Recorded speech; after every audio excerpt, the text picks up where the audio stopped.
Et oui, cette semaine, après Ad Astra, on va encore parler de dépressif. Et bonjour à tous, on se retrouve en ce samedi pour parler d'un nouveau film, pour parler d'un film français. Et on va parler de Deux mois, qui est un film qu'on m'a pas mal demandé. Peut-être parce que j'ai déjà souvent parlé de François Civil cette année, dans Mon Inconnu et aussi dans Le Chant du Loup. Et donc oui, Deux mois, c'est pas un projet que j'ai ultra suivi. J'avais simplement vu la bande-annonce une ou deux fois en allant voir un autre film. Donc oui, aujourd'hui, j'ai vu Deux mois et on en parle. Deux mois et le nouveau film de Cédric Kaplich, et est porté par François Civil et Anna Girardot. Rémi et Mélanie, la trentaine, sont voisins dans le nord de Paris. Cette dernière multiplie les rendez-vous amoureux ratés, tandis que Rémi se noie dans sa solitude. Nous allons suivre ces deux individus, les accompagner dans leur dépression, jusqu'à peut-être les voir retrouver le sourire. Alors, c'est un film qui est intéressant, qui va être intéressant par rapport au sujet qu'il va traiter, mais aussi qui va être intéressant parce que oui, il y a des choses qui sont un peu moins bonnes. Déjà, pour vous parler du genre du métrage, on n'est pas vraiment dans de la comédie. On est plus dans une comédie dramatique. On va voir ces deux personnages tenter de se relever de leur dépression. Au final, oui, j'ai plutôt bien apprécié le film, même si je vais lui reprocher pas mal de choses. Bon, déjà, oui, le premier reproche, c'est ces 30 premières minutes. Ces 30 premières minutes qui sont ultra longues. Et en plus de ça, qui te racontent totalement la même chose. On va être là pour vous montrer l'écart social entre les deux personnages. Donc, lui qui a des revenus un peu plus modestes, elle qui a l'air d'avoir une situation un peu plus aisée. On va le voir directement dès leur travail. Lui, il va travailler en gilet jaune dans un entrepôt. Elle, ça va plutôt être une scientifique en blouse blanche. Enfin voilà, dès le début, le décor est posé. Et en tant que spectateur, déjà, normalement, à ce moment-là, tu comprends qu'elle s'en tire un petit peu mieux financièrement. Pour continuer dans cette comparaison, on va voir maintenant où est-ce qu'ils habitent. On va avoir ce plan, on va la voir, elle, rentrer dans son appart. Et lui aussi, juste à côté, rentrer dans le sien. Et pareil, au niveau des portes d'entrée, tu sens aussi qu'il y a plus de thunes du côté d'Anna Girardot. Du coup, ici, oui, c'est la deuxième étape. Pareil, tu vois qu'elle a une vie plus aisée. Ensuite, parce que c'est pas fini, on va les retrouver sur leur balcon, chacun sur leur balcon, les balcons qui sont aussi à côté. Encore une fois, on va te faire comprendre que financièrement, du côté de François Civil, c'est plus compliqué. Lui, il va être dans un immeuble qui va faire un peu moins classe. Alors déjà, elle, de son côté, on va voir qu'elle est au dernier étage. Elle est au dernier étage avec, vous savez, les beaux toits parisiens. Lui, de son côté, il est pas au dernier étage, il est à l'avant-dernier étage, et il y a bien quelqu'un qui vit au-dessus. Elle, de son côté, a la personne au-dessus. Donc là aussi, on va te montrer qu'il y a une petite différence entre les deux. Et là, en fait, pour moi, ça devrait être bon.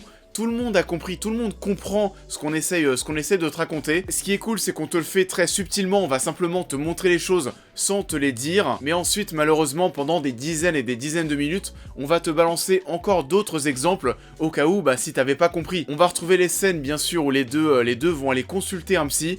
Lui, on va voir de son côté que c'est un psy avec, c'est un psy très low cost. C'est une petite salle où il n'y a pas vraiment de déco avec François Berléand. Donc voilà, les deux sont sur une chaise. Et d'ailleurs, oui, lui aussi, il va faire la réflexion attendez, je m'assois vraiment sur cette chaise, alors qu'Anna Girardot, de son côté, elle va se retrouver dans une ambiance qui va être, oui, bien plus classe. Il y a bien plus de déco, de meubles. Elle va raconter sa vie en étant allongée. Pour revenir sur l'endroit où ils habitent, lui, tu vas voir qu'il a une sorte de vieux clic-clac avec un drap bleu dégueulasse dessus. Il y a ces murs qui sont totalement arrachés derrière lui. De son côté, elle, on voit que tout est très bien rangé, c'est bien décoré. Et c'est pas encore fini. Quand je vous dis que ça dure une demi-heure, ça dure vraiment une demi-heure. Ensuite, on va se retrouver dans des scènes dans une épicerie qui est un peu l'épicerie du coin, c'est l'épicerie où ils se rendent tous les deux, où François Civil visiblement a l'habitude de prendre, vous savez, les produits les moins chers, parce que oui, pas de thunes. On l'a compris, ça fait 30 minutes que le film raconte ça, et on va voir Anna Girardot qui va arriver juste derrière lui pour aller vers un autre produit, et là le gérant va aller la conseiller et lui dire en gros, voilà, il existe deux types de produits, il y a les produits chers qui sont meilleurs, et il y a les produits moins chers qui sont moins bons. Et alors là, c'est pas du tout subtil, c'est vraiment comme si on n'avait encore pas compris. On va avoir le gérant qui va la pointer du doigt en lui disant « Vous, je sais que vous avez de l'argent, prenez le plus cher. » Sachant que le thème de l'argent n'intervient jamais dans le film. Donc, à part pour nous montrer que la dépression peut toucher des personnes de classes sociales différentes, et si c'est ça, vraiment, il n'y avait pas besoin d'y passer 30 minutes. Hein. Pareil, on essaye de les différencier par rapport à leurs symptômes. Il y en a un qui arrive pas à dormir, l'autre qui dort trop. Tu sais pas trop ça aussi ce que ça voulait raconter, à part peut-être nous montrer qu'il n'y a pas qu'une seule typologie de dépressif et qu'il peut y avoir des symptômes différents. Du coup oui, encore une fois, que ça peut toucher tout le monde et de différentes manières. Mais bon, après, vu que le film passe pas vraiment son temps à parler de ça, des différentes dépressions, etc. Encore une fois, je suis pas sûr qu'il y avait besoin d'y passer 30 minutes. Donc oui, au bout de 30 minutes, on va enfin se retrouver dans un film qui va être lancé, et on va suivre ces deux personnages qui vont tenter de se relever, qui vont tenter de se retrouver dans ce Paris. Ils vont se chercher eux-mêmes en tant que personnes dans ce Paris moderne, ce Paris d'aujourd'hui, ce Paris qui bouge beaucoup, qui est très connecté, que ce soit par rapport aux réseaux sociaux, aux applications de rencontres. Et là, ça va être un petit peu agaçant de la part de Caplich, parce qu'on a vraiment l'impression de rentrer dans un métrage, vous savez, de papy un peu grognon, en mode, les réseaux sociaux c'est de la merde, on pense que ça nous rapproche, mais c'est tout le contraire. On va en reparler en partie spoiler, mais oui, à ce moment-là, tu sens que ça sort vraiment du cœur du réalisateur, et que oui, là, il y a des choses dans notre société qu'il accepte moyennement. On a aussi une façon un petit peu vieillotte de traiter le sujet de l'amour, et en quoi ça pouvait guérir une solitude ou une dépression. Enfin voilà, on va te mettre en avant et te montrer à quel point c'est important d'être en couple dans une vie. Ça, plus comment sont traités les réseaux sociaux, tu sens que c'est un mec de 50-60 ans qui est derrière la caméra, parce qu'on a quand même vachement changé de génération. Les jeunes se mettent plus en couple comme à l'époque. En grande majorité, on se pose pas en couple, on se marie pas aussitôt que nos grands-parents et nos parents. Il y en a de plus en plus qui décident de faire leur vie en étant célibataires et en étant totalement libres. Il y a même pas mal d'études, c'est dire, qui prouvent qu'aujourd'hui les jeunes couche beaucoup moins qu'à l'époque. Depuis pas mal d'années, et même d'année en année, la jeunesse cherche de plus en plus à être indépendante. J'en fais un petit peu partie. Donc oui, c'est sûr que si vous êtes jeune, il peut y avoir des moments où vous n'allez pas vraiment vous reconnaître dans le film.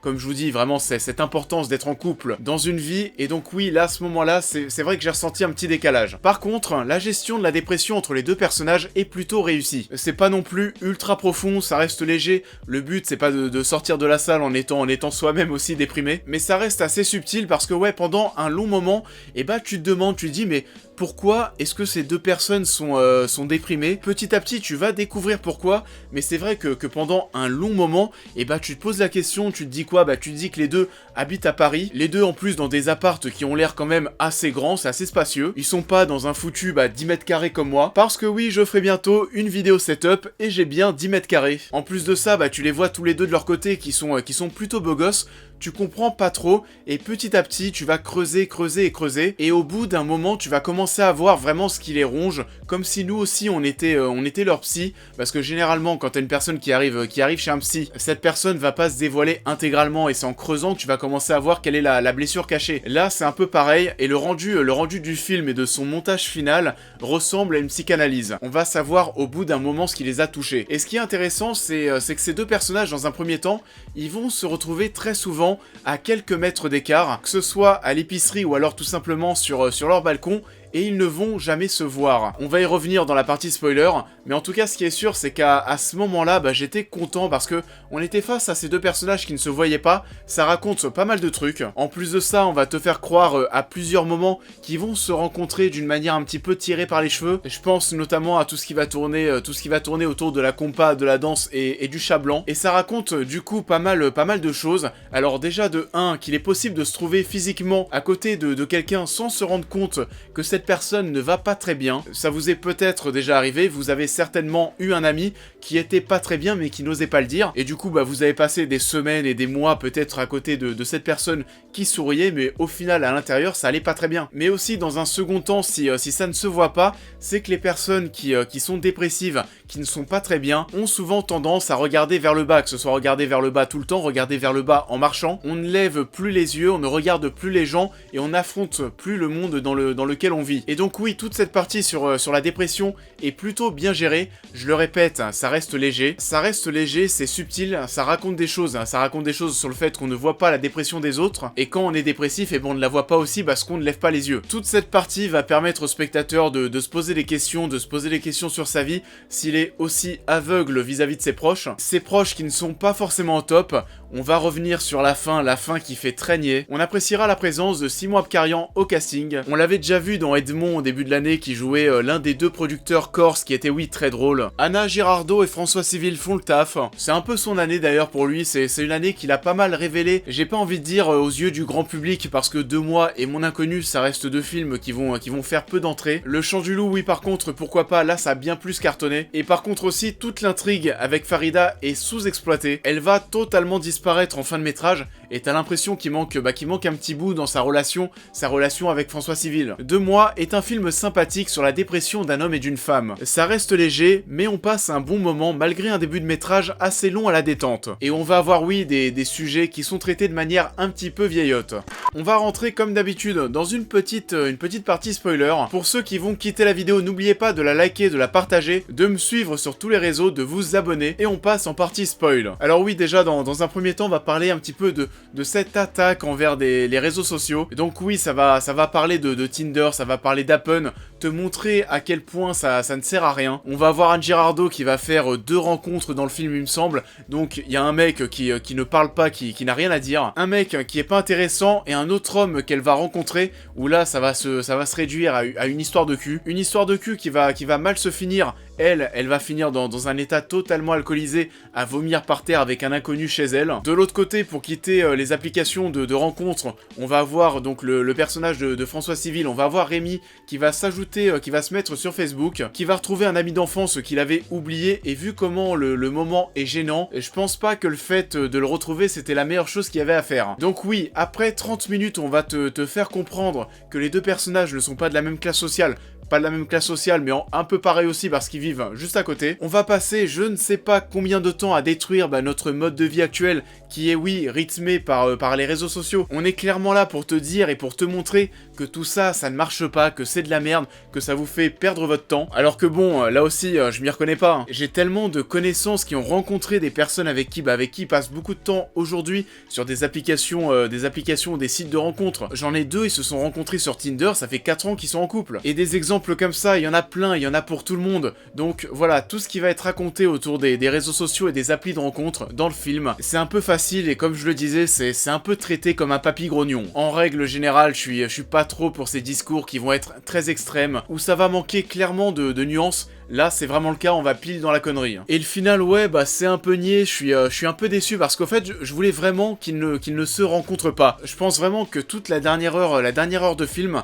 j'étais en train de me dire, j'espère qu'ils vont pas se rencontrer, que les messages et que la représentation de l'aveuglement de notre société contre les personnes, envers les personnes qui sont atteintes de dépression, oui, qu'on ne voit pas, et je voulais vraiment que ça aille jusqu'au bout. Qu'on fasse à la limite une fin douce amère, où les personnages ne vont pas se rencontrer, mais où on va pouvoir te laisser imaginer que peut-être à l'avenir ils vont se rencontrer. Il y a des indices qui ont été laissés sur notre passage, notamment le chat. Et encore lui à la fin, le personnage de Rémi, je comprends un petit peu je peux comprendre qu'il ait réussi à relever un petit peu la tête en ayant creusé, en ayant vu qu'il y avait un traumatisme qui remontait à très loin, qui touchait sa petite sœur et que le fait d'en avoir parlé, ça lui avait permis de se relever. Par contre, le personnage d'Anne Girardot, ça se fait un peu plus par magie. On va avoir sa psy qui va lui sortir un discours qui va être, oui, pareil, très niais, très magique, très cliché à base de si tu t'aimes pas toi-même, les autres ne pourront pas t'aimer. Même si oui, je suis totalement d'accord avec ça, mais à la fin, ça se passe quand même assez vite. C'est pour, oui, essayer de faire une fin un petit peu heureuse, mais ça reste très forcé. Et en plus de ça, tout l'impact de tes messages et ta représentation de la dépression vont être un petit peu dégonflés. Et ça aussi, je reviens là-dessus pour conclure, mais on a vraiment cette représentation que pour se relever d'une dépression, il faut être en couple. T'as vraiment l'impression qu'il y a que ça pour qu'ils reprennent du poil de la bête,